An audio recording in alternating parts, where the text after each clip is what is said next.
In this video, I'm going to show you how you can easily enable dark mode on WhatsApp. Be sure to watch the video to the very end so you don't make any mistakes, and of course do not forget to like this video and subscribe to my channel. Thanks guys. So let's get started, and unfortunately we do not have an option to switch to dark mode from WhatsApp app settings.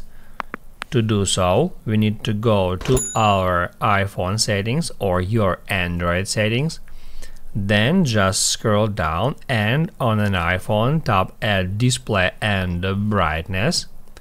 And that's where we can easily change between light and dark theme, just like that. Then if we go back to WhatsApp, we can see that now WhatsApp is on the dark mode. That's how you can easily enable dark mode on WhatsApp.